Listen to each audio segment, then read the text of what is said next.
Hello friends, welcome to easy notes for you online study channel. आप सबके अपने YouTube channel पे आप सभी का बहुत बहुत स्वागत है। फ्रेंड्स, चलिए जल्दी से स्टार्ट कर लेते हैं। यहाँ पर ये क्वेश्चन की सीरीज को पेपर वन एक्सपेक्टेड क्वेश्चंस है। ये वो क्वेश्चन है जो आपके एग्जाम में आपको देखने को मिलने वाले हैं। तो चलो जल्दी से स्टार्ट कर लेते हैं और साथ ही ऑल द वेरी बेस्ट जिनका भी एग्जाम 6, 7, 8 दिसंबर को पढ़ने वाला है। तो चलो भाई जल्दी से इंपॉर्टेंट क्वेश्चन की ये जो सीरीज है इसको स्टार्ट करते हैं। थम्स अप कर दो जरा जल्दी से, जय माता दी बोलते हुए। क्वेश्चन नंबर 1 के साथ स्टार्ट करते हैं। ये क्वेश्चंस याद रखिए, इस तरीके के एमसीक्यूज आपको डीआई के क्वेश्चन के इस बार दिखने वाले हैं। यानी डीआई के क्वेश्चन को इस तरीके से इस बार आपको सॉल्व करना आना पड़ेगा। संकेतों की मदद से आंकड़ों में चित्र में प्रस्तुति को क्या कहते हैं।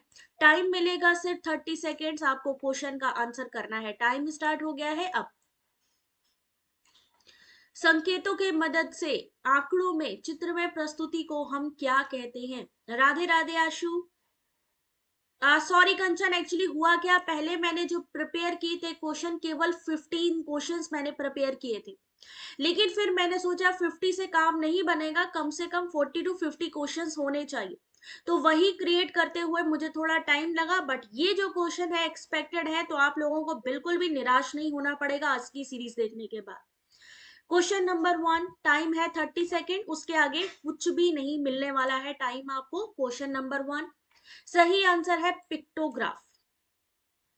Pictorial representation of data using symbol, जहां पे हम सिंबल्स का यूज करते हैं। पिक्टोग्राफ या चित्र आरेख। दंड आरेख जिसे हम बार ग्राफ कहते हैं, इसे स्तंभ रेखा चित्र भी कहते हैं। दंड आरेख लंबवत या क्षैतिज किसी भी दिशा में बनाया जा सकता है। बार डायग्राम जिसे हम कहते हैं। चित्र जो पिक्टोरियल होता है, आरेख चार्ट होता है जिसमें आंकड़ों की चित्र में प्रस्तुति का चार्ट भी होता है। पाई चार्ट होता है जिसमें जो कोण होता है 360 डिग्री का होता है, इसे हम वृत्त आरेख, कोणीय आरेख, चक्रारेख के नाम से भी जानते हैं। वही लीनियर प्रेजेंटेशन यानी रेखीय चित्रण जिसमें आंकड़ों के गुण को प्रदर्शित किया जाता है, जिसमें कि समान दूरी पर विभिन्न रेखाएं स्थित होती हैं जो आंकड़े के मान को दर्शाती हैं। डीआई का question number 1, option number B. Question number 2,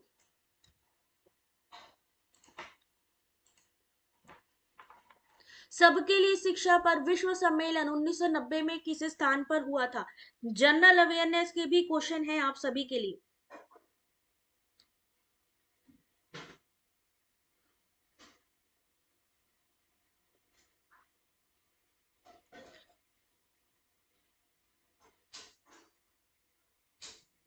जल्दी से इस क्वेश्चन का आंसर करिए।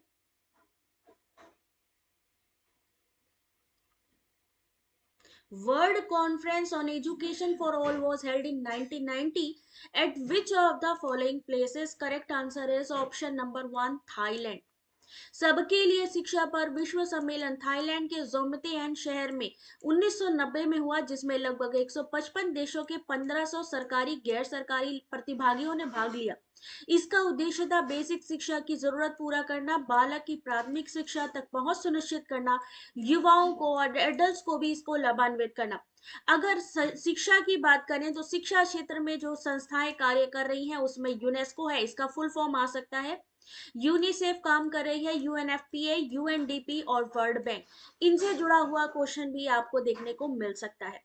क्वेश्चन नंबर 3 आप सभी के सामने।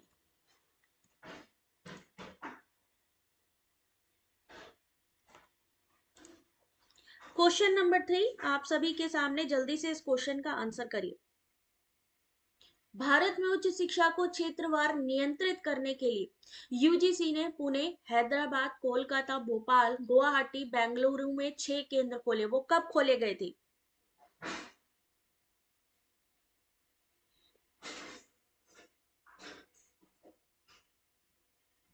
क्वेश्चन नंबर 3 आप सभी के सामने। कल एग्जाम है Sonam, all the very best बेटा।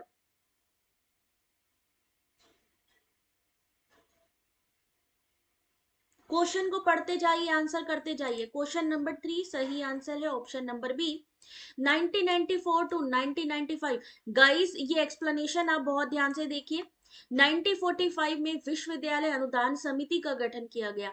48 में विश्वविद्यालय शिक्षा आयोग की स्थापना की गई। इस शिक्षा आयोग के जो अध्यक्ष थे सबसे पहले सर्वपल्ली राधाकृष्णन।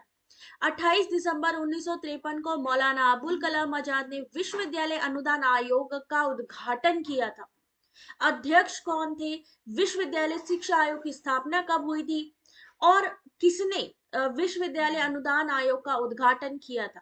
1956 में संसद के अधिनियम 1956 के तहत भारत सरकार के एक वैधानिक निकाय के रूप में यूजीसी स्थापित हुआ। 1994-95 में यूजीसी ने भारत में क्षेत्रवार शिक्षा प्रणाली को नियंत्रित करने के लिए पुणे, हैदराबाद, कोलकाता, भोपाल, गुवाहाटी और बेंगलुरु में 6 केंद्रों की शुरुआत की।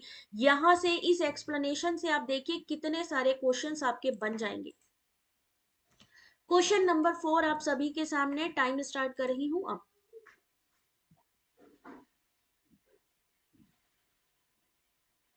अजीब सी जगह में दे दिया है। मैप है ना आपके सभी के पास, एंड्रॉयड में सभी के पास मैप है। मैप में वो आप एड्रेस डालो, सारी चीजें पता लग जाएंगी कहाँ पे आपका सेंटर जा रहा है। इनमें से कौन सा यादृच्छिकरण नहीं किया जा सकता? इसमें से किसमें रैंडमाइजेशन नहीं किया जा सकता? जल्दी से आंसर करिए इस क्वेश्चन का।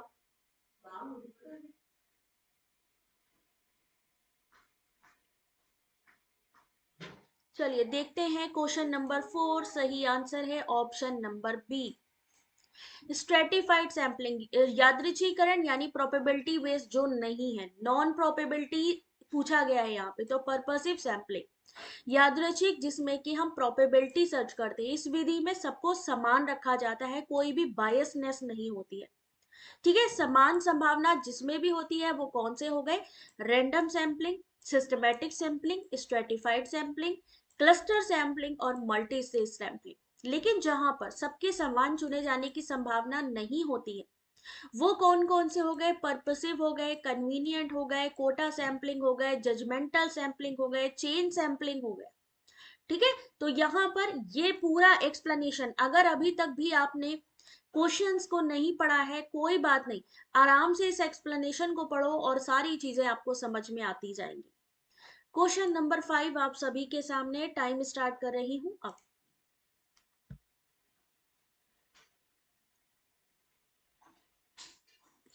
Question number 5, reflective thinking is किसके द्वारा दिया गया था? रिफ्लेक्टिव लेवल का अगर पूछा जाए, रिफ्लेक्टिव हो गया, अंडरस्टैंडिंग हो गया, मेमोरी लेवल।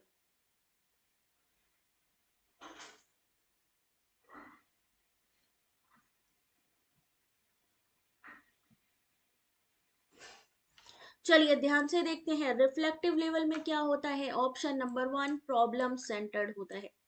रिफ्लेक्टिव लेवल एक हायर लेवल की, जहां पे आप सोच सकते हो पढ़ाई होती है, जिसमें आपको समस्या समाधान करने का अवसर मिलता है।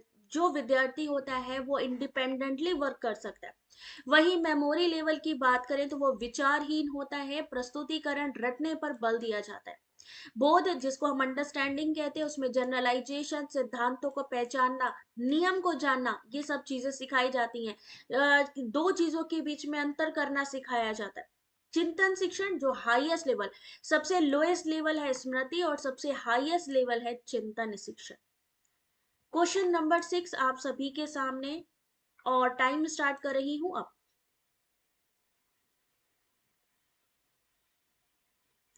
Question number 6, 1 megabyte is equal to.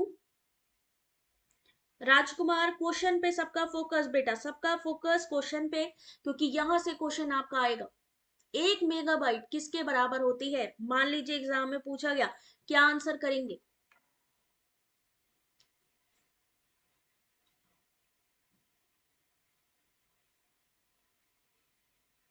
चलिए ध्यान से देखिए इस क्वेश्चन का जो सही आंसर है, विद एक्सप्लेनेशन देखते जाइएगा।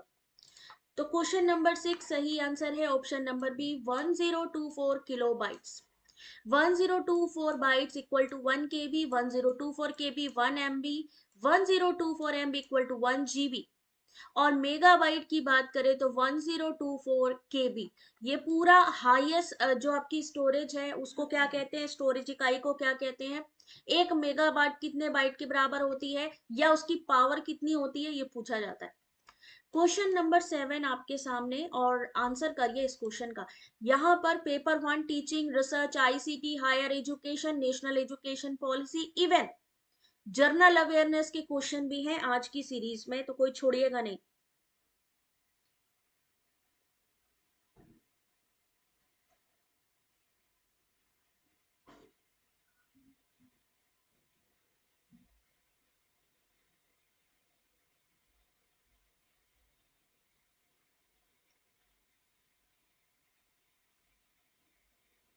चलिए देखते हैं इस क्वेश्चन का जो सही आंसर है वो क्या होगा। इस क्वेश्चन का सही answer, question number 7, digital system की सबसे छोटी इकाई इनमें से कौन सी है। Option number 1 bit. कंप्यूटर प्रणाली में प्रयुक्त होने वाली सबसे छोटी इकाई बिट है बाइनरी, जो 0 और 1 से बनता है। क्वेश्चन नंबर 8,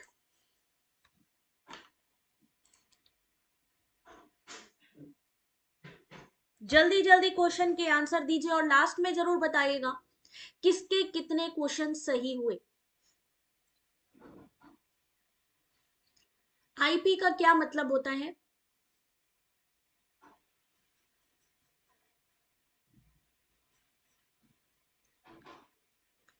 क्वेश्चन नंबर 8 जरूर डालिए, पता चले कि कौन से क्वेश्चन का आपने आंसर किया है। नेहा क्वेश्चन नंबर, दीपिका ने दिया है बी, देखते हैं सही है कि नहीं। बिल्कुल सही है। Internet protocol. इंटरनेट प्रोटोकॉल नियमों का एक समूह जिसके द्वारा इंटरनेट पर सूचना को एक कंप्यूटर से दूसरे कंप्यूटर तक पहुंचाया जाता है, internet protocol. Question number 9,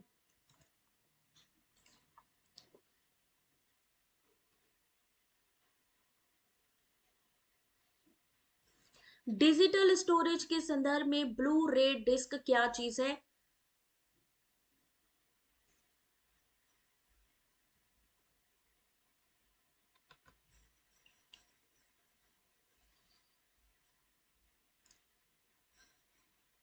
correct answer जल्दी से देखिए। बिल्कुल बिल्कुल संजना, इसकी पीडीएफ मिलेगी। मैं डेली बेसिस पे जितने भी एक्सपेक्टेड एमसीक्यूज ले रही हूँ, पीवाईक्यू ले रही हूँ, सबकी पीडीएफ मिलेगी। सही आंसर है option number B, external storage device. Blu ray disc क्या है, अगर मान लीजिए या तो ये क्वेश्चन आएगा या यहां से आएगा स्टेटमेंट से। ब्लू रे डिस्क एक प्रकाशीय डिस्क संग्रहण माध्यम है जिसे डीवीडी प्रारूप का स्थान लेने के लिए बनाया गया था। मुख्य रूप से इसका प्रयोग हाई डेफिनेशन वाले वीडियो, प्लेस्टेशन, वीडियो गेम्स, अन्य डेटा को संग्रहित करने के लिए किया जाता है और यह एक बाहरी स्टोरेज डिवाइस। क्वेश्चन नंबर 10, वर्षा आंसर करते चलो। सोनम, इसके लिए वीडियो मैंने बनाया हुआ है, वीडियो चेक करो बेटा। अभी सिर्फ क्वेश्चन पे फोकस करो, क्योंकि अगर ये आ गया तो आपको उस समय ये लगना चाहिए कि हाँ ये मुझे आती है चीज। इनपुट आउटपुट डिवाइस, मेमोरी, इन सब की मैचिंग भी आती है और स्टेटमेंट भी आता है और फुल फॉर्म भी आता है।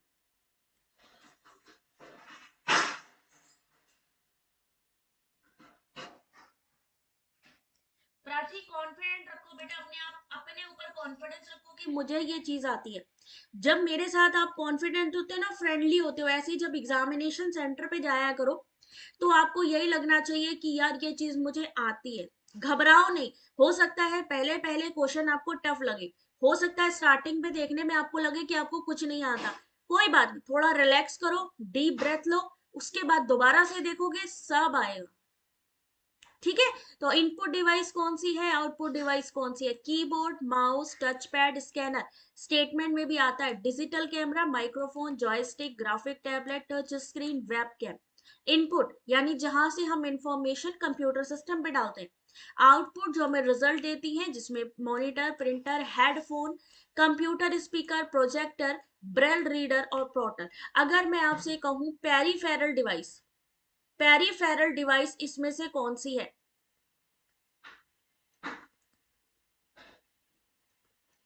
इनमें से पेरीफेरल डिवाइस कौन सी है। अभी वर्षा भेजती हूँ बेटा। जल्दी से पेरीफेरल डिवाइस कभी कभी आती है, आपसे पूछा जाता है इसमें से बताइए पेरीफेरल डिवाइस कौन सी। तो एक चीज का ध्यान रखिएगा, जो आपकी इनपुट डिवाइस होती है ना, उसे ही हम क्या कहते हैं, पेरीफेरल। जो हमारे कंप्यूटर सिस्टम पे बाहरी तौर पर जोड़ी जाती हैं, यानी जो जो चीजें हम जोड़ते हैं, चाहे वो कीबोर्ड हो, चाहे हमारा माउस हो, हमारा स्कैनर हो, इनपुट डिवाइस हमारी पेरीफेरल डिवाइस है जो हमारे सिस्टम पे। प्रिया क्या हुआ, सही से रीड नहीं किया, ध्यान से रीड करो सब लोग। क्वेश्चन नंबर 11, तैयार रहिए ऐसे क्वेश्चंस के लिए। भारत का वन्य जीव संस्थान कहाँ पे है। ऐसे ही इंस्टीट्यूट वाले क्वेश्चन आते हैं कि बताइए ये रिसर्च सेंटर कहाँ पे है, या वाइल्ड लाइफ इंस्टीट्यूट कहाँ पे है, या जैव विविधता का क्षेत्र कौन सा है।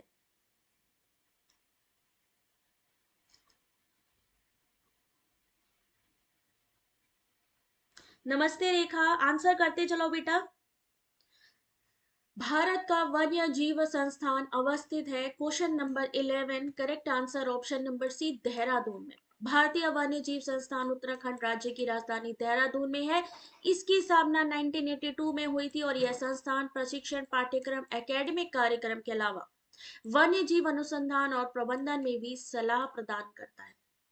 क्वेश्चन नंबर 12, सारा कुछ है आज की इस पेपर 1 में, सारा कुछ है, कोई भी क्वेश्चन मत छोड़िए। An abiotic component of the ecosystem is, पारिस्थितिकी तंत्र का अजैविक घटक, और यकीन मानिए ये क्वेश्चन आपका 2023 में भी आया है।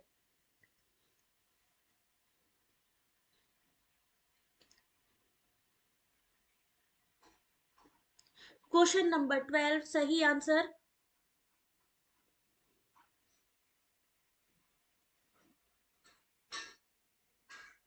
सही आंसर है option number B, humus. Humus परिस्थिति तंत्र का, इसको मैं और थोड़ा सा मैग्नीफाई कर देती हूँ। ह्यूमस पारिस्थितिकी तंत्र का अजैविक घटक है, मिट्टी की सबसे ऊपरी पतली परत को ह्यूमस कहा जाता है। किसी परिस्थिति तंत्र में निर्जीव भौतिक रासायनिक अजैविक घटक होते हैं, जबकि परिस्थिति तंत्र के जीव घटक कहलाते हैं। अजैविक जैसे सूर्य का प्रकाश, जो सांस नहीं लेते, तापमान, वर्षा, नमी, मिट्टी, अवायु। ये नमी, ये जो मिट्टी की ऊपरी परत है ना, उसे ही ह्यूमस कहते हैं और उसे ही अजैविक माना जाता है। जैविक जो सांस लेते, जो जिंदा होते, जैसे उत्पादक हरे पौधे, उपभोक्ता यानी जंतु, अपघटक यानी कि सूक्ष्म जीव। क्वेश्चन नंबर 13, निम्नलिखित कथनों में से इको मार्क से क्या चीज संबंधित है। आप जानते हो कि आजकल हर प्रोडक्ट में इको मार्क का लेबल लगा होता है, तो यहां से आपसे इको मार्क से इस तरीके का स्टेटमेंट पूछा जा सकता है।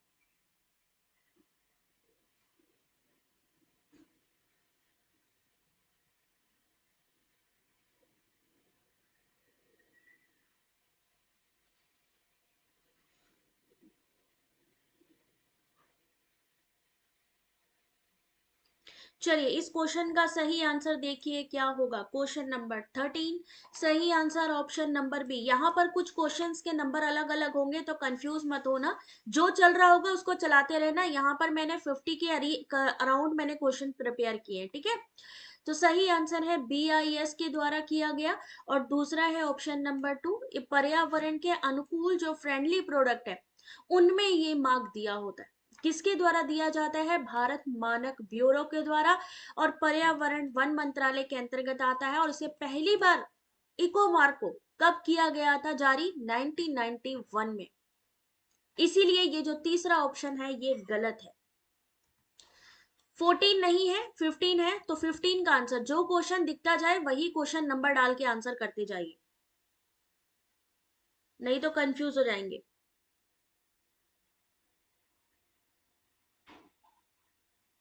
चतुर्थ विश्व शब्दावली किन देशों के लिए प्रयुक्त की गई है, यानी चौथी अर्थव्यवस्था क्या होती है।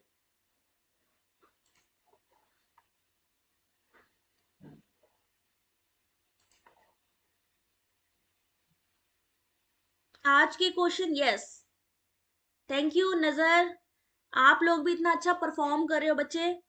ये नए क्वेश्चन है यूनिट वाइज, पुराने क्वेश्चन या जून के क्वेश्चन तो ऑलरेडी मैंने दोपहर में करवाए हैं, दोपहर के पीवाई क्यू उठा के देख लो। इस समय हम दो चीजों पे फोकस कर रहे हैं, नए क्वेश्चन पे और ओल्ड क्वेश्चन पे, इसलिए दोनों ही देखते जाइएगा। सही आंसर है बी, चौथी दुनिया से संदर्भ दुनिया के उन देशों से है जो सबसे अविकसित है, लीस्ट डेवलप्ड है, न्यूनतम विकसित है।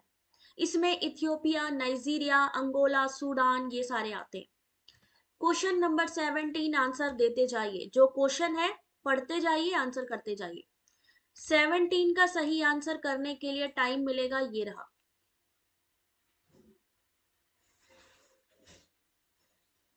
भाई जरूरी तो नहीं है कि सारे क्वेश्चन पीवाईक्यू से आएंगे। अगर हम 40 to 50% पीवाईक्यू लेके चल भी रहे हैं तो हमें ये याद रखना है कि कम से कम 60% नए क्वेश्चंस भी होंगे, तो हम यहाँ पे उनको भी कर रहे हैं साथ साथ। इंपॉर्टेंट है कि नहीं है, टफ तो है, बात तो सही है, बट उनसे कितने क्वेश्चंस बन जाएंगे ये भी सोचो।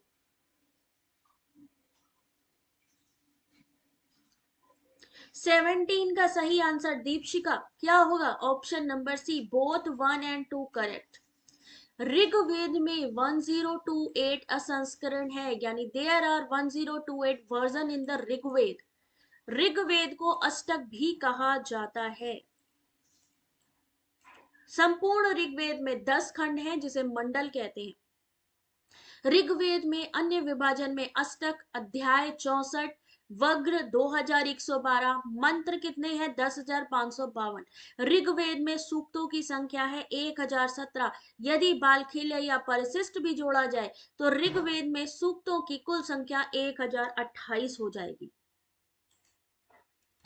नेक्स्ट क्वेश्चन, बाणभट्ट ने हर्षचरित में किस मौर्यकालीन शासक का उल्लेख किया था?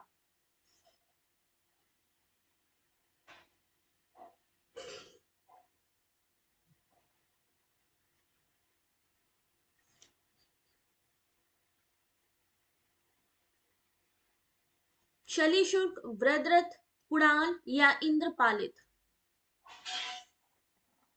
हमसे ही पेपर बनवाना चाहिए, वो हम उसी का ही पेपर लेके आए हैं आपके सामने। अभी जो कल बच्चे देकर आएंगे ना, वो खुद बताएंगे कि आया कि नहीं आया यहाँ से।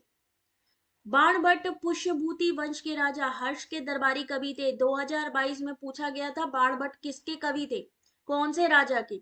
हर्षचरित में अंतिम मौर्य शासक बृहद्रथ को प्रज्ञा दुर्बल बुद्धिहीन शासक भी कहा जाता था। बाणभट्ट की जो पुस्तकें थी उनमें कादम्बरी, मुक्तादिक और चंडी शतक बहुत फेमस थी। कावेल और थॉमस ऐसे थे जिसने हर्षचरित का अंग्रेजी में अनुवाद किया था। ठीक है, अगला क्वेश्चन, बहुत सही, ये तो आएगा ही आएगा।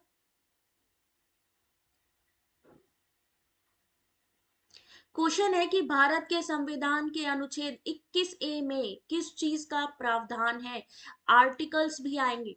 आर्टिकल्स के लिए हमारी पहले अलग यूनिट होती थी, लेकिन अभी क्या है, उसको हायर एजुकेशन में इन्वॉल्व कर दिया गया। So this question is higher question से लिया गया क्वेश्चन है ये वाला। सोनम कल बताओगे? कल आप प्रॉमिस करो जैसे ही क्वेश्चन देकर आओगे सब लोग मेरे को कमेंट करके क्वेश्चन जरूर बताओगे, क्योंकि मैं एनालिसिस करवाऊंगी और उस समय आप लोगों का कोऑपरेशन मुझे बहुत जरूरी है। ठीक है, मैं टेलीग्राम भी कल ओपन रखूंगी और व्हाट्सएप भी ओपन रखूंगी, व्हाट्सएप ग्रुप, आप लोगों ने वहां पर भी शेयर करने हैं क्वेश्चन। सही आंसर है option number D, right to education. भारतीय संविधान, जरा ध्यान से देखिए यहाँ पे, भारतीय संविधान 21 में शिक्षा का अधिकार पूछा जा सकता है कितनी आयु से कितने वालों के लिए? तो 6 से 14 साल के बच्चों के लिए निशुल्क फ्री शिक्षा देना मौलिक अधिकार है। 21 में प्राण और दैहिक स्वतंत्रता, अनुच्छेद 29 में अल्पसंख्यकों के वर्गों के हितों का संरक्षण, 21 से 86वें संशोधन अधिनियम 2002 के द्वारा अंतः स्थापित है। ये आपके सामने ये पूरा डिटेल है, सिर्फ आप क्वेश्चन को मत देखिए, सिर्फ क्वेश्चन को मत देखिए, मैंने सारे अल्पसंख्यक, प्राण, दैहिक स्वतंत्रता, शोषण के विरुद्ध, ये सारी चीजें बेटा यहाँ पे लिखी है। तो क्वेश्चन को नहीं, पूरे एक्सप्लेनेशन को भी पढ़िए। चलिए अगला क्वेश्चन, क्वेश्चन नंबर आपको जो यहाँ स्क्रीन पे दिख रहा है सिर्फ उसी पे फोकस करना है। अनुसंधान प्रक्रिया में जो सोपान है या जो स्टेप है उनको बताना है।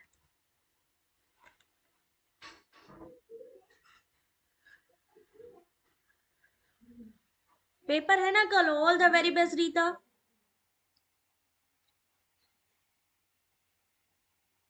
सेकेंड शिफ्ट में जिसका भी देखो, फर्स्ट शिफ्ट में किसका किसका है।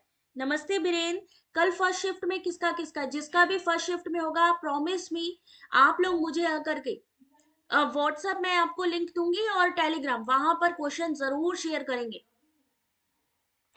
चलिए ध्यान से देखिए इस क्वेश्चन का सही आंसर ऑप्शन नंबर डी। सबसे पहले क्या आएगा? सबसे पहले समस्या पता होनी चाहिए। Choosing a research area. बेटा यहाँ पे इस क्वेश्चन को आप लोग देख लीजिए, ये हर बार पूछा जाता है एग्जाम में। ये क्वेश्चन हर बार एग्जाम में पूछा जाने वाला क्वेश्चन है। अगर रिसर्च के स्टेप पूछे जाएं तो सबसे पहले research area, research problem, research proforma या research design, data collection, data analysis, research result और लास्ट में आएगा रिसर्च रिपोर्ट। ठीक है, चलो अगला क्वेश्चन। Time starts now. कौन एक साक्षात्कार का प्रकार ही नहीं है?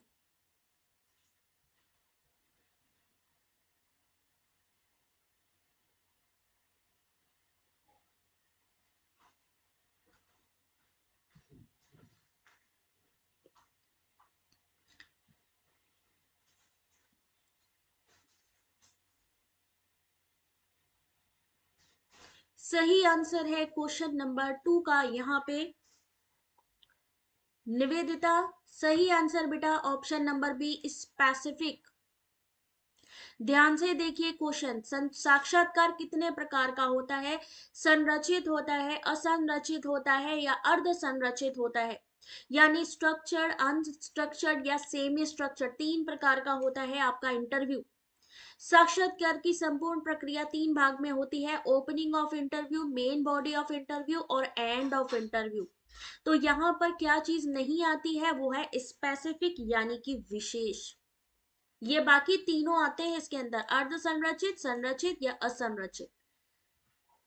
चलिए नेक्स्ट क्वेश्चन आपके सामने, आंसर करिए जल्दी से इस क्वेश्चन का।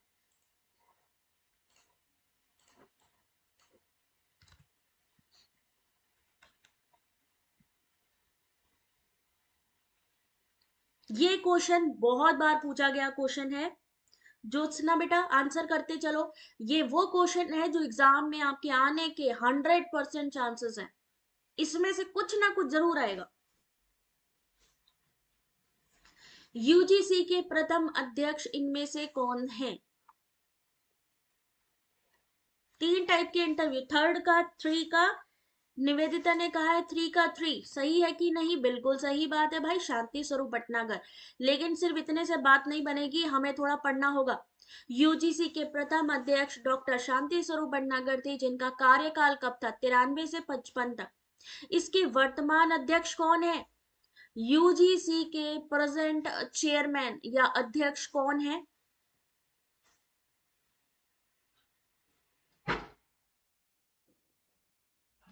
ममिदला जगदीश कुमार। यूजीसी के दूसरे हुमायूं कबीर, तीसरे सीडी देशमुख, फिर आता है मनमोहन सिंह।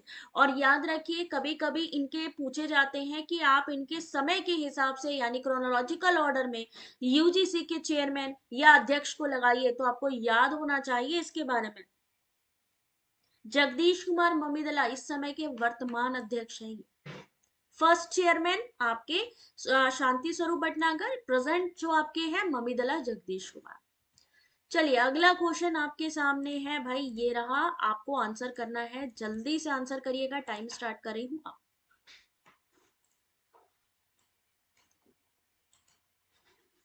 इनमें से कौन सी शिक्षण की पूर्व क्रिया अवस्था है? वीरेंद्र अगर आप पहली बार एग्जाम देने जा रहे हो तो आपको देखिए डीआई तो आएगी ही आएगी, 5 क्वेश्चन वो, आरसी के 5 क्वेश्चन वो तो आने ही है, 10 को तो आप निकाल दो। उसके अलावा टीचिंग रिसर्च की मैं बात करूं तो उसमें से क्वेश्चन आपके थोड़े स्टेटमेंट वाले आते हैं। अगर किसी यूनिट पे ज्यादा फोकस करने की जरूरत है, क्योंकि हायर एजुकेशन से करंट अफेयर भी बनते हैं, इन्वायरमेंट भी बनता है, तो higher education, environment, information communication technology. और आपका जो है अगर बात करें बाकी तो आपकी यूनिट धीरे धीरे सारी रहती हैं। लेकिन ये 3-4 ऐसी यूनिट है जहां से आपके करंट अफेयर भी बनते हैं, इसलिए ये बहुत इंपॉर्टेंट है। तो यहाँ पर क्वेश्चन नंबर 4 आपके सामने, सही आंसर है सी, सीक्वेंसिंग यानी क्रमबद्ध करना। शिक्षण के 3 चरण है, पूर्व क्रिया अवस्था, अंतः क्रिया अवस्था और उत्तर क्रिया अवस्था। अध्यापक शिक्षण नियोजन करता है, प्लानिंग करता है, किसमें? पूर्व क्रिया में। उसके बाद पूर्व क्रिया के बाद आती है अंतः क्रिया जिसमें इंटरेक्शन करता है, उत्तर क्रिया जिसमें मूल्यांकन करता है। चलिए अगला क्वेश्चन देखते हैं कितने लोग सही आंसर करते हैं इस क्वेश्चन का।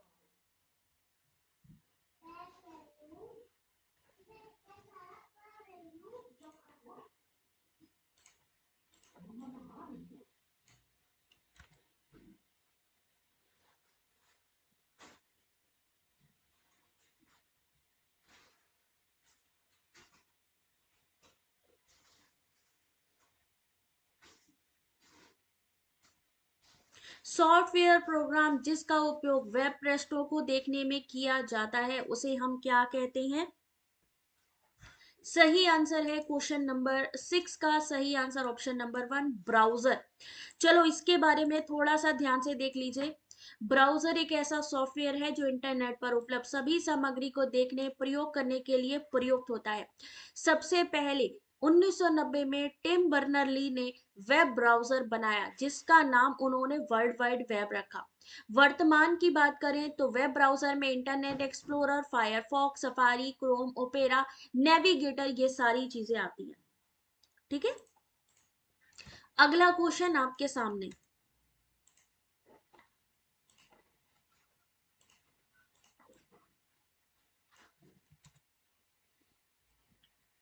क्वेश्चन को पढ़ो, आंसर करते जाओ।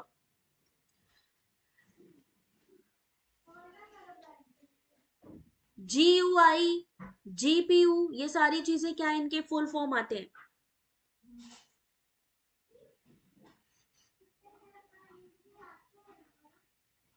चलिए देखते हैं इस क्वेश्चन का सही आंसर। इस क्वेश्चन का सही आंसर है option number D, graphic processing unit. GPU का अर्थ है ग्राफिक प्रोसेसिंग यूनिट। इसका प्रयोग क्या करने के लिए होता है? डिवाइस की परफॉर्मेंस को बढ़ाने के लिए इसका उपयोग होता है। ग्राफिक प्रोसेसिंग यूनिट किसके लिए? डिवाइस की परफॉर्मेंस बढ़ाने के लिए।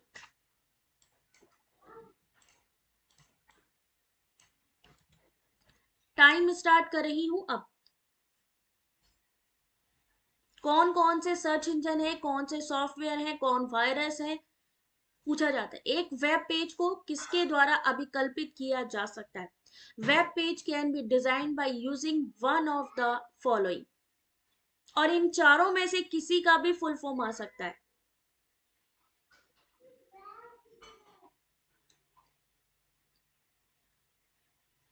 किसी का भी फुल फॉर्म आ सकता है इसमें।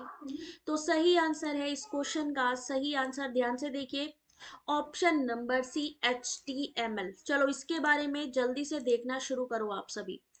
HTTP एक इंटरनेट नेटवर्क प्रोटोकॉल जिसका उपयोग हम वेब पर एक जगह से दूसरी जगह डेटा को ट्रांसफर करने के लिए करते हैं। FTP file transfer protocol internet पर बाइनरी और टेक्स्ट फाइल ट्रांसफर करने के लिए।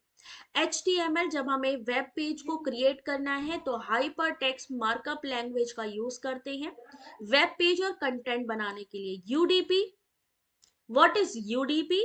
यूजर डेटाग्राम प्रोटोकॉल, दो कंप्यूटर के बीच में डेटा ट्रांसफर करने के लिए इसका उपयोग होता है। तो यहाँ इन सब के बारे में, अब मान लीजिए जरूरी नहीं है कि ये क्वेश्चन आए, आ भी सकता है, फुल फॉर्म भी आ सकता है, लेकिन यहां से क्वेश्चन आएगा ये 100% है। कैसे? या तो इनका फुल फॉर्म आएगा या इनकी डिटेल का स्टेटमेंट आएगा कि what is FTP, what is HTML, या HTML और HTTP के बीच का डिफरेंस। तो ना सिर्फ क्वेश्चन देखिए, यहाँ जो एक्सप्लेनेशन दिए गए हैं, अगर आपको लगता है कि भैया ये मैडम ने बहुत सही चीज आज करा रहे हैं तो भाई लाइक तो करना बनता ही है। शेयर करिए अपने सभी जितने भी फ्रेंड जो यूजीसी नेट एग्जाम देने जा रहे हैं, सबके लिए इंपॉर्टेंट है ये। ठीक है, अगला क्वेश्चन आप सभी के सामने कुकीज के बारे में।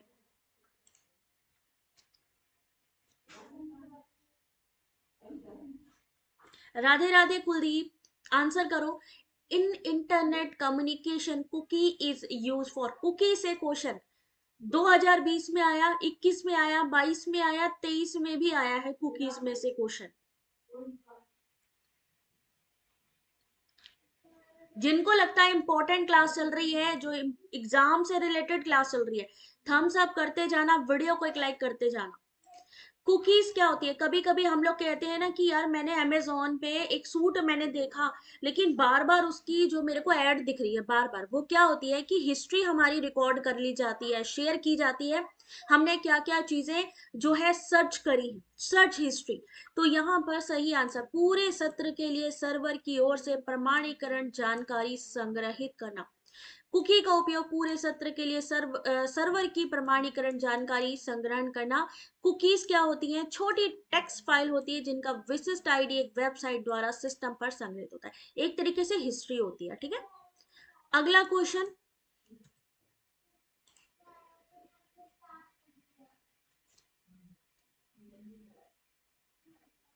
ओम शांति, 2 बार क्लास होती है बेटा, दोपहर में होती है। जून 2023 के क्वेश्चन पेपर में करवा रही हूँ, आप लोग वीडियोस में देख सकते हो लाइव सेक्शन पे। दोपहर होती है 2:30 बजे और रात को होती है 8:30 से 9 के बीच में।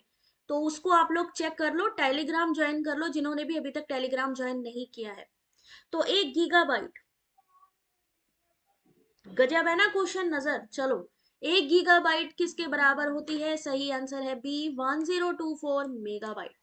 1 byte equal to 8 bit. Same ऐसे ही मैचिंग भी आती है, जहां पे बाइट लिखा है, बिट लिखा है, केबी लिखा है, एमबी लिखा है, जीबी लिखा है, और आपको मैचिंग करनी होती है। चलिए नेक्स्ट क्वेश्चन आप सभी के सामने।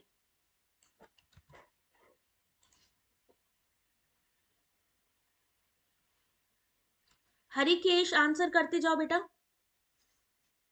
1972 में मानव पर्यावरण पर आयोजित स्टॉकहोम कॉन्फ्रेंस में कितने सिद्धांतों का सूत्रीकरण किया गया?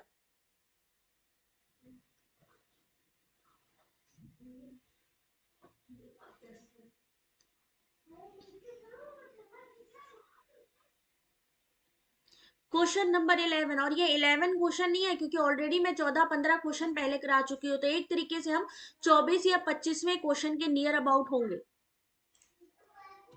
चलिए ध्यान से देखिए, क्वेश्चन नंबर 11 का सही आंसर है डी, 26। इसका एक्सप्लेनेशन देख लीजिए एक बार। अंतरराष्ट्रीय पर्यावरण चेतना पर्यावरण आंदोलन के प्रारंभिक सम्मेलन के रूप में 5 से 6 जून 1972 में संयुक्त राष्ट्र संघ ने स्टॉकहोम में 122 देशों का पहला पर्यावरण सम्मेलन आयोजित किया था। 26 सिद्धांतों को शामिल किया था और इसका थीम जो था ओनली अर्थ था। Only, only one earth. ठीक है, कब मनाया जाता है पर्यावरण दिवस? 5 जून को, सभी को पता होना चाहिए। चलो भाई अगला क्वेश्चन जल्दी जल्दी सॉल्व कर लेते हैं हम लोग।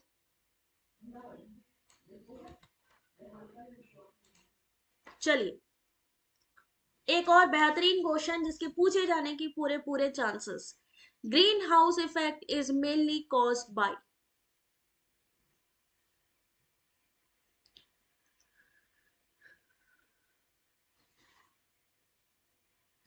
ताकती रिफ्रेश करो बेटा एक बारी। सबको बाकी दिख रहा है ना? सबको बाकी प्रॉपर दिख रहा है? Green house effect is mainly caused bye. चलिए देखते हैं सही आंसर इस क्वेश्चन का। सही आंसर है option number C, carbon dioxide. Explanation देखिए, ग्रीन हाउस इफेक्ट एक प्राकृतिक प्रक्रिया है जिसमें किसी ग्रह या उपग्रह के वातावरण में मौजूद गैसों की मात्रा बढ़ने से वातावरण के तापमान में वृद्धि होती है। यानी जब पॉल्यूशन ज्यादा होता है तो क्या होता है, कार्बन डाइऑक्साइड की मात्रा ज्यादा बढ़ जाती है, जिसकी वजह से ग्रीन इफेक्ट उत्पन्न होता है। और ये गैसेस 6 होती हैं जिसमें से मीथेन, नाइट्रस, हेलो कार्बन, सतही ओजोन और जलवाष्प। आपसे पूछा भी जा सकता है कि हेलो कार्बन गैसेस कौन सी होती है? हेलो कार्बन किसको कहते हैं? किसको कहते हैं? जरा ध्यान से गूगल पे सर्च करके बताना। चलते हैं नेक्स्ट क्वेश्चन पे आप सभी के सामने। टाइम स्टार्ट कर रही हूं अब।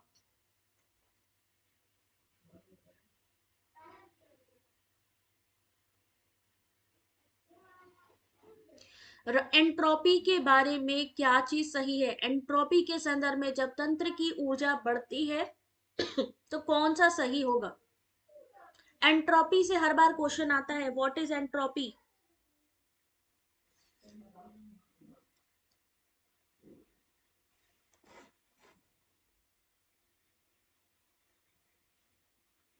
चलिए देखिए इस क्वेश्चन का सही आंसर। यहां पर सही आंसर ऑप्शन नंबर 1 यानी entropy of the system increases.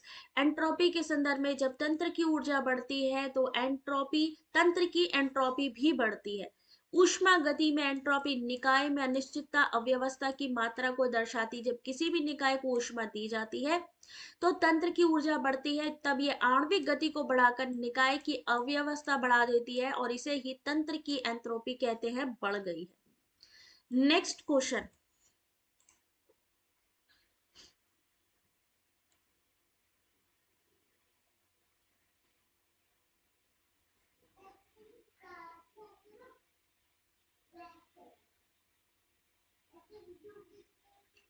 Bharat में जैव विविधता की दृष्टि से सबसे संपन्न क्षेत्र कौन सा है?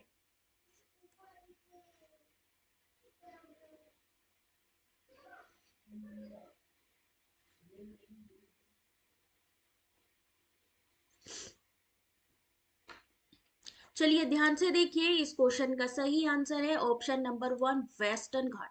अगर आपसे पूछे जाए, अगर आपसे पूछा जाए पश्चिमी घाट विविधता, जैव विविधता की दृष्टि से भारत का सबसे संपन्न क्षेत्र है। स्थानिक जातियों की अधिकता के कारण इसे जैव विविधता हॉट स्पॉट के रूप में सूचीबद्ध भी किया है। भारत में बायोडायवर्सिटी यानी जैव विविधता के जो क्षेत्र हैं वो कौन कौन से हैं? पहला है पूर्वी हिमालय, स्टेटमेंट में पूछा जा सकता है, पूर्वी हिमालय, पश्चिमी घाट, इंडो बर्मा क्षेत्र और सुंडालैंड। ठीक है, डन, आगे बढ़े। चलिए वेरी गुड, अगला क्वेश्चन आप सभी के सामने टाइम दे रही हूं अब। इस तरीके का क्वेश्चन भी आता है आपके एग्जाम में। विटिकल्चर, वेजिकल्चर, पिसिकल्चर, ऑलरिकल्चर किससे संबंधित है?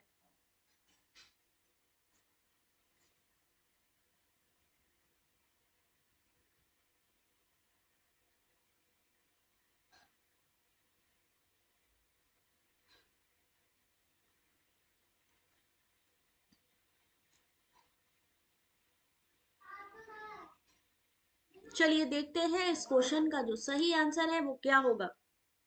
गॉस ने कहा है डी, सही आंसर है बी। वाह भाई वाह, वेरी गुड। विटिकल्चर किससे संबंधित है? अंगूर की खेती से। वेजिकल्चर किससे संबंधित है? वृक्षों की खेती से। पिसिकल्चर किससे संबंधित है? मछली पालन से। और ऑलरी कल्चर किससे संबंधित है? सब्जियों की खेती से यानी वेजिटेबल फार्मिंग से। नेक्स्ट क्वेश्चन आपके सामने और आंसर करना है सिर्फ 30 सेकेंड में। ऐसे क्वेश्चंस के लिए अपने आप को तैयार कर लीजिए भाई।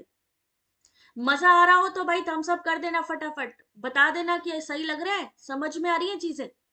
अगर स्कॉटलैंड को 1 2 3 4 5 6 7 8 लिखा जाता है, लोन को 1 4 3 5, लॉर्ड्स को 8 1 2 4, डेन को 5 3 7, सन को 4 5 8, तो सी को कैसे लिखा जाएगा?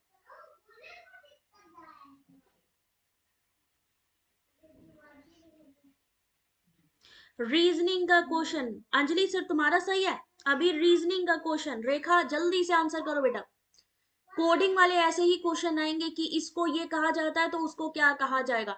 उसके लिए एक रीजनिंग के क्वेश्चन का जो टाइम है, अगर अच्छे से प्रैक्टिस है, मेरे ख्याल से 30 सेकंड से ज्यादा आंसर नहीं करना है आपको। इस क्वेश्चन का सही आंसर ध्यान से देखिए ऑप्शन नंबर सी होगा। इसमें से सी का कोड आपको पहचानना होगा कि सी का कोड क्या होगा। संजना सही है बेटा, सी। हेमलता सही है तुम्हारा, गुड जॉब। सर्च करके देखना, इसमें से एक बारी देखना कि कैसे निकाला गया है क्वेश्चन का आंसर। ए को क्या फॉर्मेट दिया है, जो यहाँ पे डिकोड किया गया है, कितने नंबर से किसको किया गया है। कोई बात नहीं, अगले क्वेश्चन के लिए भी तैयार रहिए। मैंने क्या कहा था, पेपर 1 समझो कि एग्जाम हो रहा है। एक बस में सवार 50 विद्यार्थियों की औसत आयु है 20।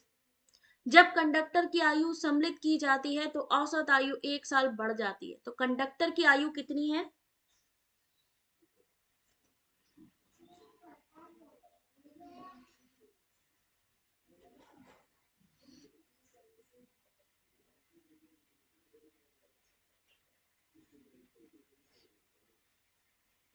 चलिए ध्यान से देखिए, यहाँ पे इन्होंने कहा है कि 50 विद्यार्थियों की औसत आयु है 20। क्या कहा? 50 की 20।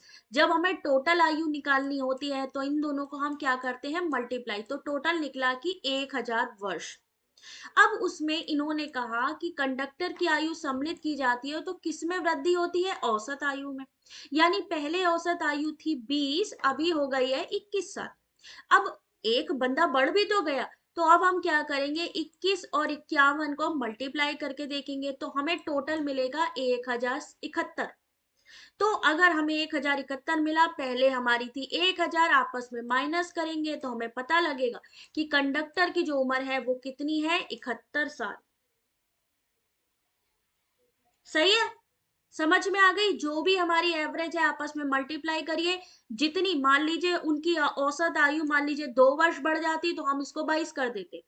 और फिर नई संख्या, क्योंकि एक बंदा बड़ा है तो 51 हो गई, 2 बंदे बढ़ते तो 52 हो जाती।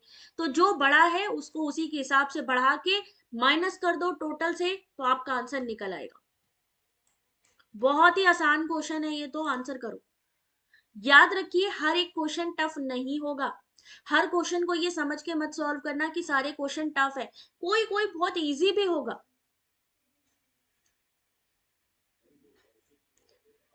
पेड़ जड़ वैसे ही संबंधित हैं जैसे धुआं किससे संबंधित होता है? राजू क्या आंसर होगा? धुआं किससे संबंधित होता है? जल्दी से आंसर करिए।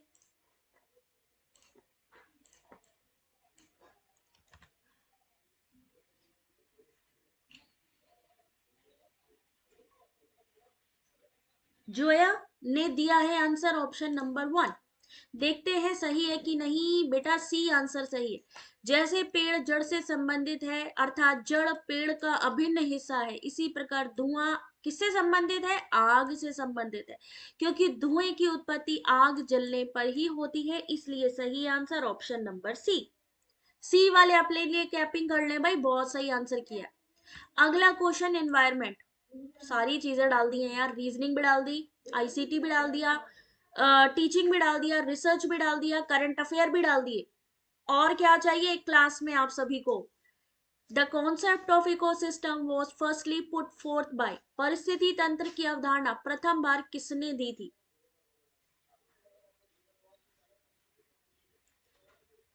एक क्लास में इतनी सारी चीजें हैं आपके सामने। जहां आग है वहां धुआं है, व्याप्ति होगी वहां पे, व्याप्ति यानी होना। तो क्वेश्चन नंबर यहाँ पे 12 सही आंसर है ऑप्शन नंबर सी, ट्रांसलेट। एक बार इसके बारे में डिटेल पढ़ लो, और याद रखना मैंने हमेशा कहा है कि एक्सप्लेनेशन जरूर पढ़ा करिए, क्योंकि क्वेश्चन ना सही लेकिन एक्सप्लेनेशन जरूर आएगा। 1935 में टांसले द्वारा पारिस्थितिकी तंत्र यानी इकोसिस्टम की अवधारणा दी गई। टांसले के अनुसार पारिस्थितिकी तंत्र भौतिक तंत्रों का एक विशेष प्रकार होता है जिसमें जैविक अजैविक घटक होते हैं। पारिस्थितिकी शब्द किसके द्वारा दिया गया था? अर्नस्ट हैकल के द्वारा दिया गया था। ठीक है, चलिए नेक्स्ट क्वेश्चन। थोड़ा बड़ा क्वेश्चन है, पढ़ लीजिए, टाइम दे रही हूं 30 सेकेंड का।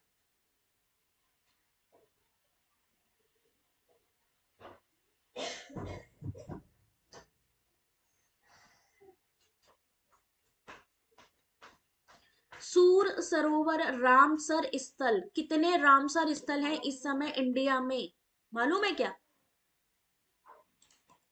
कितने रामसर स्थल हैं इंडिया में? Ramsar sites in India. Ramsar sites क्या है? जो वेटलैंड्स है, मरुस्थलीय जमीन।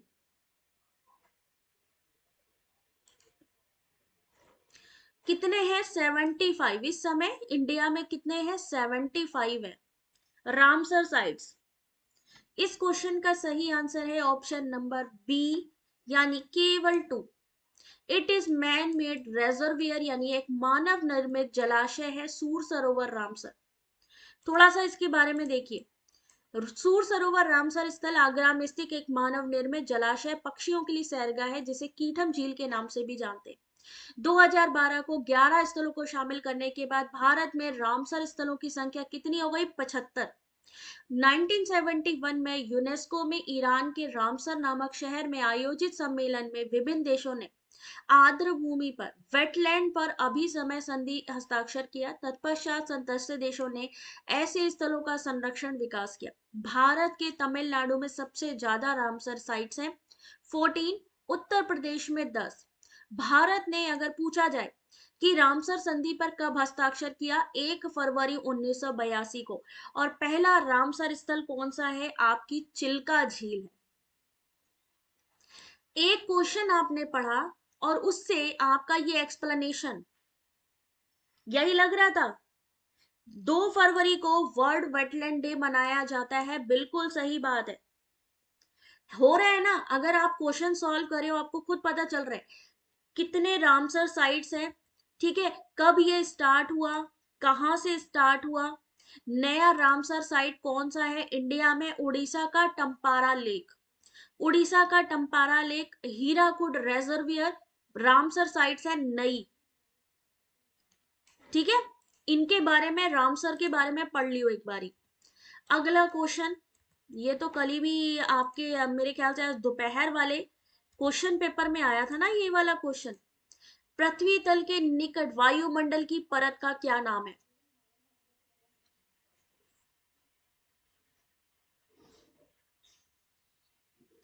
What is the name? Environment चल रहा है इस समय।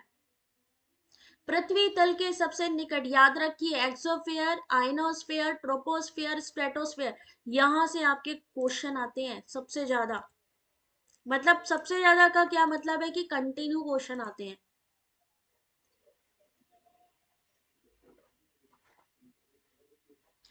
चलिए ध्यान रखिए, यहाँ पे इस क्वेश्चन का सही answer option number C, troposphere. क्षोभ मंडल वायुमंडल की सबसे निचली परत है जो पृथ्वी तल के सबसे निकट पाई जाती है, सबसे निकट पृथ्वी तल के।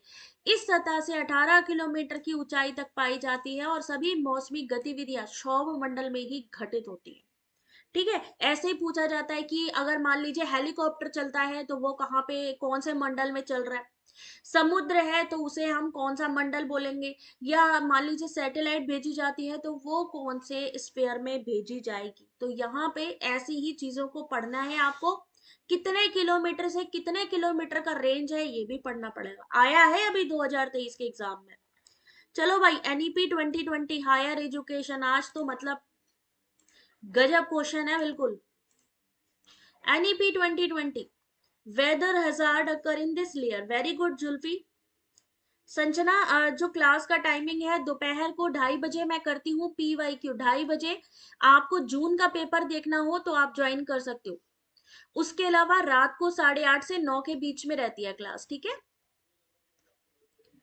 टेलीग्राम सब ज्वाइन कर लेना, मैं अभी आप लोगों को लिंक शेयर करती हूँ। नई शिक्षा नीति लागू करने वाला पहला राज्य इनमें से कौन सा है?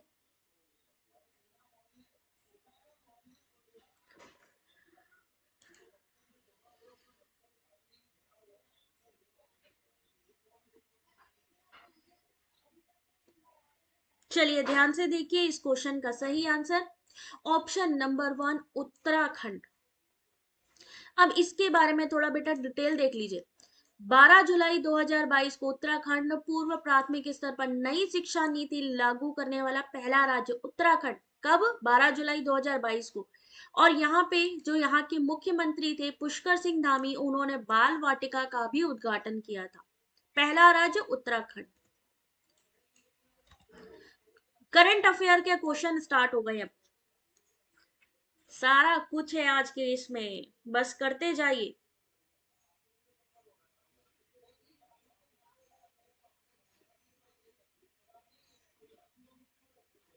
टेलीग्राम लिंक में शेयर कर रही हूँ, आप लोग जो भी हमारे साथ नए हैं वो ज्वाइन कर सकते हैं, क्योंकि इसकी PDF जो है मैं आप लोगों को इसकी लिंक प्रोवाइड कर दूंगी। हमारी वेबसाइट पर सारी PDF रहती हैं, आप लोग फ्री में डाउनलोड करो।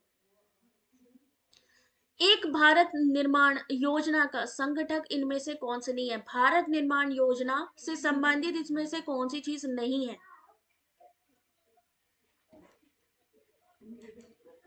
सही आंसर है option number C, rural industries.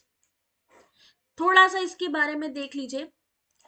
16 दिसंबर 2005 को गांव की ओर एक कदम की नीति को स्वीकार करते हुए केंद्र सरकार ने भारत निर्माण योजना की शुरुआत की थी। कब की थी? 2005 में।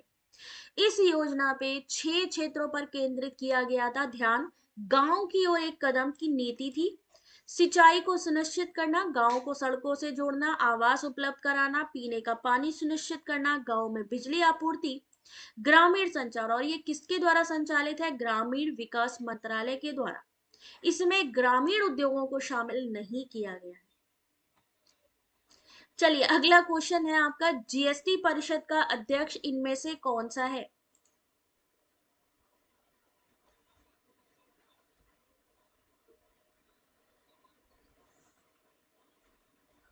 Who is chairperson of GST council?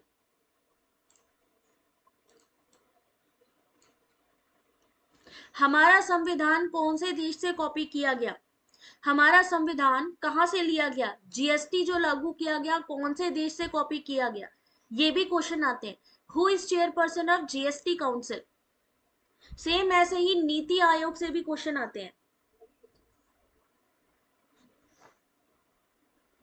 चलिए ध्यान से देखिए इस क्वेश्चन को। सही आंसर है option number B, union finance minister, केंद्रीय वित्त मंत्री। थोड़ा सा इसके बारे में देखिएगा। जीएसटी के जो अध्यक्ष हैं केंद्रीय वित्त मंत्री होते हैं। कौन सा है? संविधान संशोधन, 101वें संविधान संशोधन द्वारा अनुच्छेद 279A1 में जीएसटी परिषद का प्रावधान। आर्टिकल्स आते हैं हायर एजुकेशन में, ध्यान रखिए। 279A1 में जीएसटी का प्रावधान। 28 राज्यों, 3 संघ शासित क्षेत्रों के वित्त मंत्री राज्य सरकार द्वारा निर्वाचित कोई अन्य मंत्री अर्थात कुल 31 सदस्य होते हैं। किसमें? आपकी जीएसटी में। अगला क्वेश्चन है आपका, जल्दी से आंसर करिए इस क्वेश्चन का।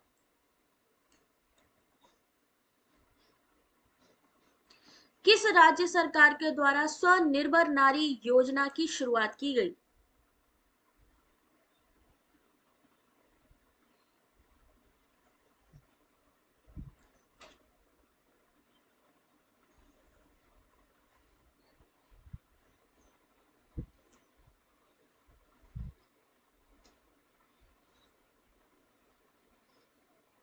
जीएसटी कहां से लिया गया है? फ्रांस से लिया गया है ना।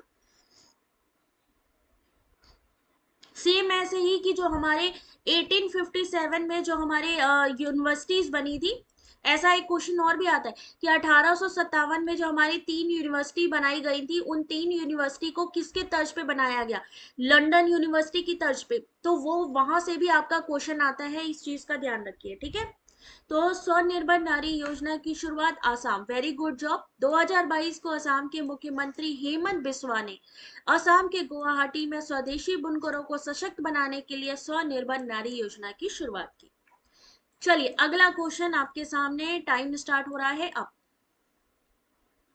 देश का पहला प्रमाणित हर घर जल वाला जिला कौन सा है? कौन सी यूनिवर्सिटीज थी जो 1857 में आई? उनके ईयर किसके तर्ज पे हुआ? लंदन यूनिवर्सिटी के तर्ज पे। इंजीनियरिंग कॉलेज कौन से आए थे स्टार्टिंग में? बॉम्बे, मद्रास, कोलकाता।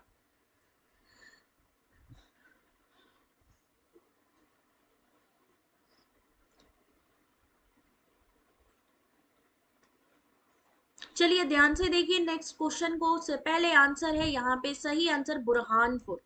2022 को मध्य प्रदेश के बुरहानपुर जिला देश का पहला घर जल वाला प्रमाणित जिला बना है। जिले के 254 गांवों में 1 लाख से ऊपर ग्रामीण घरों में कार्यात्मक घरेलू नल कनेक्शन को उपलब्ध किया गया। ऐसे ही आपकी गवर्नमेंट स्कीम आएंगी, उनके ईयर भी पूछे जा सकते हैं, उनके उद्देश्य भी पूछे जा सकते हैं। किसमें? मैचिंग में। अगला क्वेश्चन, रिसर्च एप्टीट्यूड। बी को लॉक किया जाए प्रयोग। चलो अभी इस क्वेश्चन में किसको लॉक करें, जल्दी बोलिए बेटा। रंजना, ओम प्रकाश, किसको लॉक करें? वह शोध जिसमें ज्ञान की उभरती पद्धति और क्षेत्रों में सिद्धांतों की प्रयोज्यता के अन्वेषण पर जोर होता है, क्या कहलाता है? तनु, क्या आंसर होगा बेटा इसका? ध्यान से देखिए, इस क्वेश्चन का सही answer option number D, second level research. द्वितीय स्तरीय शोध में ज्ञान की उभरती पद्धति क्षेत्रों की प्रयोज्यता के अन्वेषण पर बल दिया जाता है और ये एक प्रकार से किसी व्याप्त शोध के दायरे को बढ़ाने जैसा होता है। अगला क्वेश्चन, टीचिंग एप्टीट्यूड है ना, सारी यूनिट्स कवर, बस एक डीआई और आरसी को छोड़ दीजिए, एक लॉजिकल रीजनिंग, ये तीन चीजें नहीं है, बाकी सारी चीज इसमें कवर है, करंट अफेयर भी कवर है। चलिए ध्यान से देखिए, इस क्वेश्चन का सही आंसर क्या होगा। शिक्षण के किस स्तर में संरचना निर्देशन विद्यार्थियों के व्यवहार का निकट से पर्यवेक्षण करने की गतिविधियों की प्रबलता होती है, यानी जो कैंडिडेट काम कर रहा है उसको हम निकट से कैसे देख सकते हैं, जब हम मेमोरी लेवल, टीचर होती है ना, छोटे छोटे बच्चों पर नजर रखती है, इसके प्रमुख प्रवर्तक कौन थे? हर्बर्ट, यानी स्मृति लेवल, मेमोरी लेवल किसके द्वारा लाया गया? हर्बर्ट के द्वारा। और ये पहला स्टेप है, यानी लोएस्ट लेवल है आपके टीचिंग का, हर्बर्ट। ठीक है, अगला क्वेश्चन है आपका, बताइए कौन सी यूनिट से?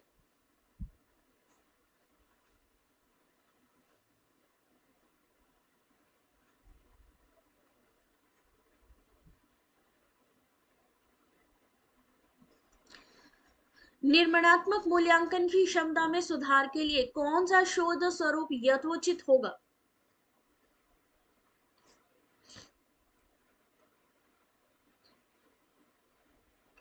ध्यान से देखिए, इस क्वेश्चन का सही आंसर, इस क्वेश्चन का सही आंसर है option number C, action research. मूल्यांकन की क्षमता में सुधार लाने के लिए हम किसका यूज करते हैं? क्रियात्मक का, जिसका अर्थ है करके सीखना, एक चक्रीय प्रक्रिया है जो सतत चलती है, एक्शन रिसर्च। अगला क्वेश्चन, OMG, मान लीजिए ऐसा क्वेश्चन आ जाए तो क्या करेंगे?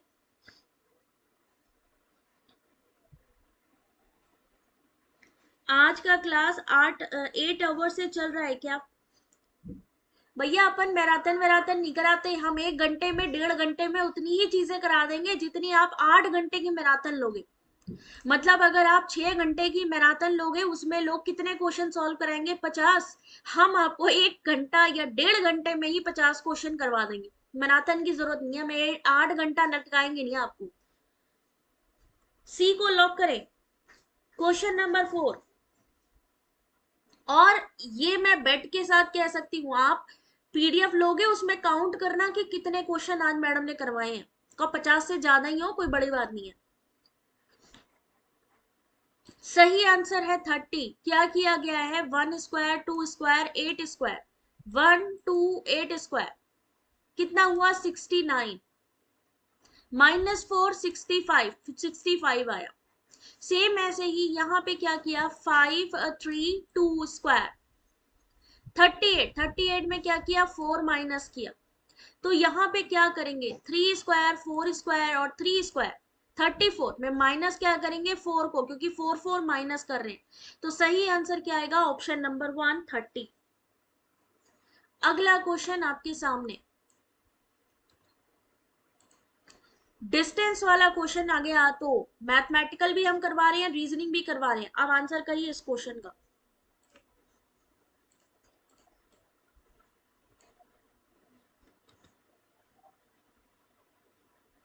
एक व्यक्ति 8 किलोमीटर पश्चिम की ओर चलता है, फिर 6 किलोमीटर उत्तर की ओर जाता है।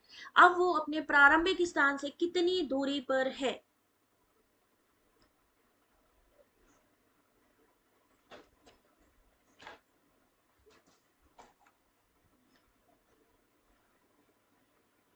सी में 34 है,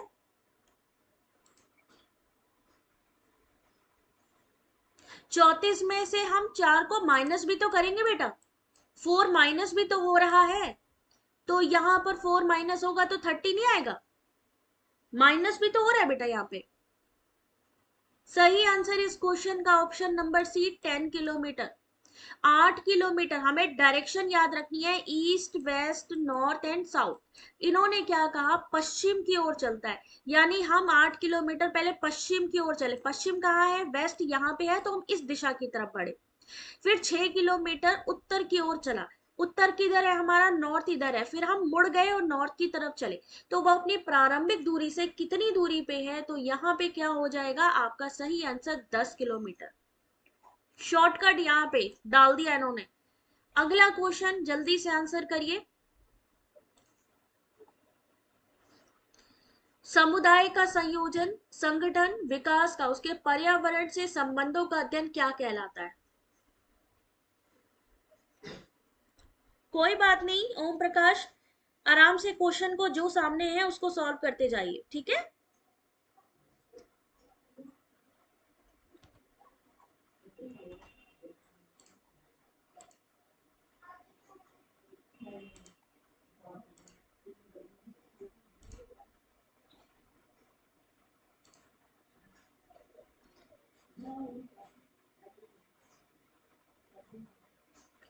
चलिए अगला क्वेश्चन, यहाँ पे सही आंसर है सम परिस्थितिकी, समुदाय का संयोजन, संगठन, विकास का, उसके पर्यावरण से संबंधों का अध्ययन सम परिस्थितिकी कहलाता है।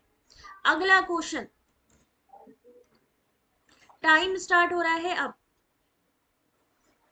जहां पर भी किसी को भी कंफ्यूजन हो उसको उठा करके एक बारी टेलीग्राम पे डाल देना स्क्रीनशॉट की, ये चीज यहां समझ में नहीं आई सर्च करिए, अगर आपका आंसर सही होगा तो उसको ही माना जाएगा।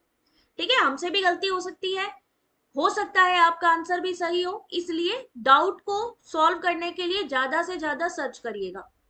Intensity of noise pollution is measured in, ध्वनि प्रदूषण की तीव्रता को कैसे मापते हैं? अच्छा 10 कैसे आया वो नहीं समझ में आया, कोई बात नहीं, अभी इसको दोबारा से देखना, और अगर ना समझ में आए तभी भी फिर बताना, ठीक है। ध्वनि प्रदूषण की तीव्रता को हम मापते हैं किसके द्वारा, डेसिबल के द्वारा, यानी डेसिबल में। यहां से ये क्वेश्चन हर बार आता है, और एक बारी पढ़ लीजिए इसको क्योंकि पढ़ना जरूरी है, कल भी जिनका एग्जाम है देख लीजिए। ध्वनि की तीव्रता को डेसिमल में मापते हैं, उच्च तीव्रता वाली, अगर हम जोर वॉइस अगर हम सुनते हैं तो ध्वनि प्रदूषण होता है। WHO ने ध्वनि की उच्चता का स्तर दिन में 45 डीबी और रात में 35 डीबी निश्चित किया है। सामान्य बातचीत में 20 से 30 डीबी, उच्च आवाज में बात में 60 डीबी, हवाई जहाज की ध्वनि 90 से 120 और अंतरिक्ष यान की 140 से 189 डीबी के बीच में रहती है। ऐसे ही पूछा जाता है, एक हॉस्पिटल है मान लीजिए, वहां पे थोड़ी शांति रहती, तो वहां पे कितने डीबी का यूज होता है, या एक इंडस्ट्रियल एरिया है कि कितने डीबी से ज्यादा वहां नहीं होना चाहिए शो।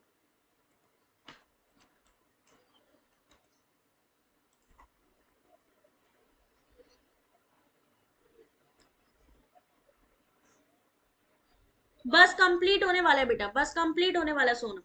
कल मॉर्निंग में किस किस का है भाई, तक्षशिला विश्वविद्यालय का किसने उत्खनन कराया था, बस जल्दी जल्दी कंप्लीट करें।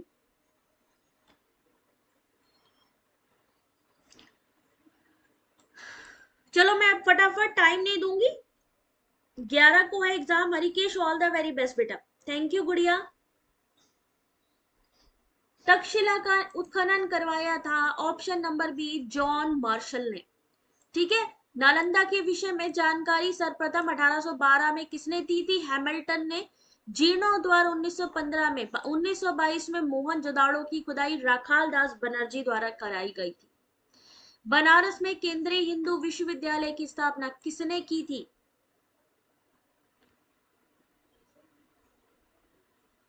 बनारस हिंदू केंद्रीय विश्वविद्यालय की स्थापना की गई थी एनी बेसेंट के द्वारा 1898 में। याद रखिए, आपसे पूछे जाते हैं कौन से हमारे केंद्रीय विद्यालय हैं, या बनारस हिंदू विश्वविद्यालय की स्थापना कब हुई।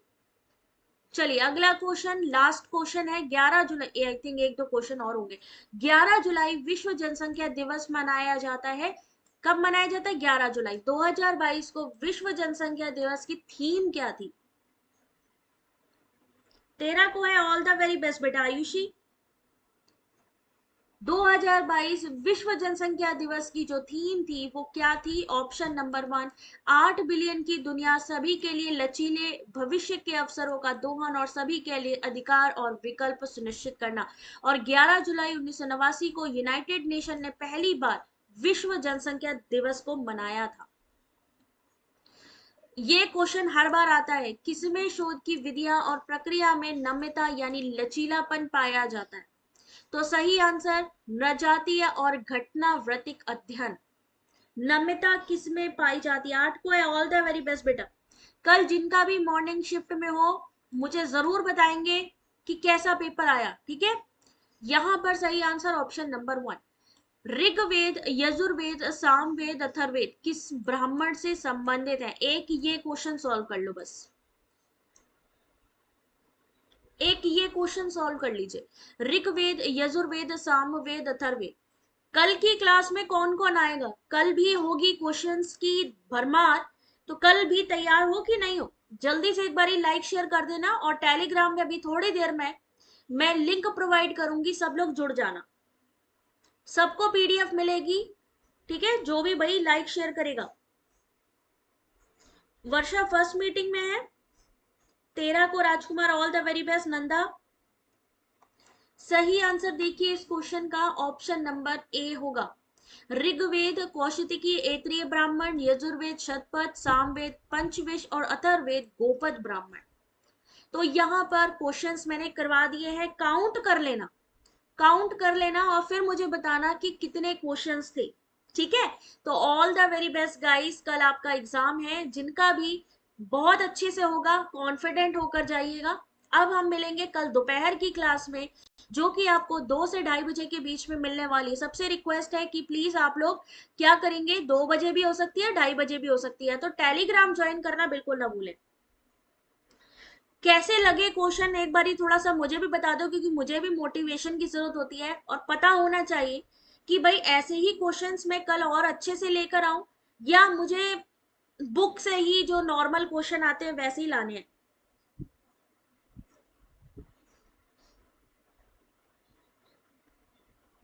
सोनम मेरा बेटा, ऑलरेडी आप सभी मेरे बच्चे हो, मैं ये कभी नहीं सोचती हूँ।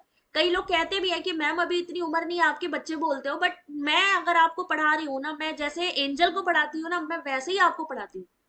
तो आप सबके साथ तो मेरी वेल विशेस हमेशा ही है। तो अच्छे से जाओ, एकदम धमा चौकड़ी मचा के आओ, सारा कुछ आता है आप लोगों को। अभी आपने क्वेश्चंस देखे ना, बाकी जो थ्योरी क्लासेस हैं डेली बेसिस पे आपने अटेंड करी, आराम से जाओ यार, धूल उड़ा के आओ, कुछ नहीं, आराम से, टेंशन नहीं लो। All the very best guide. 6, 7, 8 जिनका भी एग्जाम है, 14 जून फर्स्ट शिफ्ट का वेबसाइट पर, अभी 14 जून का एडमिट कार्ड नहीं आया है, ठीक है बच्चे? और थोड़ी देर में ये पीडीएफ दे रही हूँ, सब लोग अपना अपना पढ़ लेना इसको। चलो कल मिलते हैं, ज्यादा टाइम नहीं लेंगे। ऑल द वेरी बेस्ट, सब अच्छा करके